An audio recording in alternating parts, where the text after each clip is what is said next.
जैन धर्म पे मुसीबत लगातार बढ़ती जा रही है और इसका बस एक ही कारण है कि जैन समाज की घटती जनसंख्या।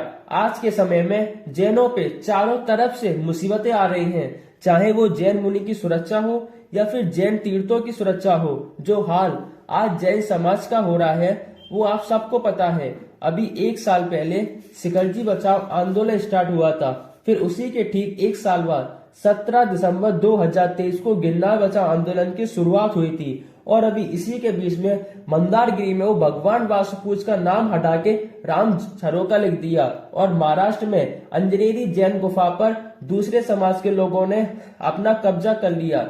और वहां उड़ीसा में खंडगिरी उदयगिरी की 2200 साल पुरानी जैन गुफा पर कब्जा कर लिया गया।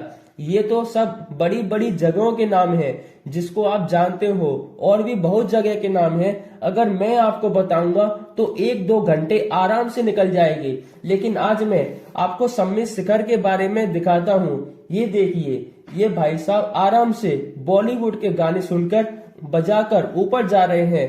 अगर आपको गाना सुनना ही है तो आप कान में ईयरफोन लगाकर सुन लो, यूं स्पीकर पे गाने क्यों बजा रहे हो।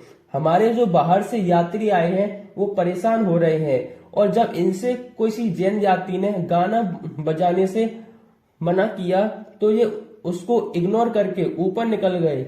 एक और दिखाता हूँ, ये देखिए, यहाँ तो इश्क चल रहा है। तुम लोग समझते क्यों नहीं हो? ये कोई घूमने की जगह नहीं है, ये एक धार्मिक स्थान है। यहाँ पर देश विदेश से यात्री दर्शन करने आते हैं। यहाँ से 20 तीर्थंकर मोक्ष गए हैं। इस वक्त यहाँ बहुत भीड़ है शिखर जी के पहाड़ पर, लेकिन तीर्थ यात्रियों की नहीं है बल्कि घूमने वालों की है, जैसा कि आप देख सकते हैं। लेकिन आप यहाँ आ सकते हैं, कोई मना नहीं है, पर सभ्यता के साथ आइए। मैं आपको बता नहीं सकता कि यहाँ क्या हो रहा है, क्योंकि वो बताने योग्य नहीं है।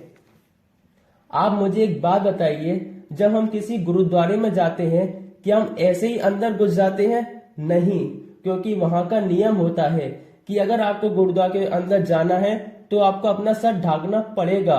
और हम किसी प्राचीन हिंदू मंदिर में जाते हैं तो आपको वहां मोबाइल नहीं लेने, तो आपको वहां पर मोबाइल बंद रखना पड़ता है। तो फिर जैन तीर्थों पे ये सब क्यों? क्या यहाँ पर कोई भी जूता चप्पल पहनकर आता है, गाना बजाता है? तीर्थंकरों की भूमि पर रोमांस किया जाता है, जोर जोर से गाने बजाए जाते हैं। आप आइए, कोई मना नहीं है, आप आ सकते हैं, लेकिन प्लीज इस तरह मत आइए। आपको पता है, हम जैन लोग जब यहाँ आकर यहाँ की वंदना करते हैं तो नीचे से लेकर ऊपर तक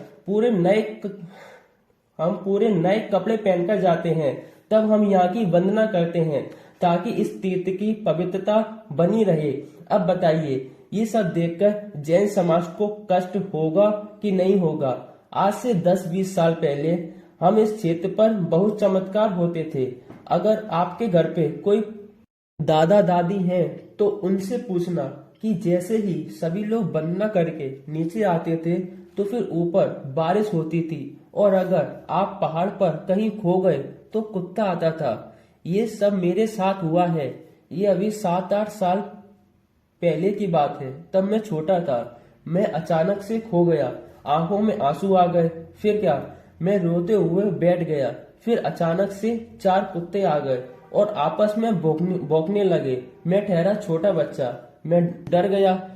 फिर मैं थोड़ी दूर गया और वहां बैठ गया। फिर कुत्ता वहां भी आ गए और भौंकने लगे। ऐसा बिल्कुल 4-5 बार हुआ। रात का समय था। फिर मैं नहीं रुका। फिर थोड़ी देर बाद मुझे मेरे घर वाले मिल गए और अब मैं उन कुत्तों को ढूंढने लगा, लेकिन फिर मुझे कुत्ते नहीं मिले। क्या आपके साथ भी कोई ऐसी घटना हुई है? अगर हुई है तो हमें जरूर बताएं। अभी के लिए जय जिनेंद्र।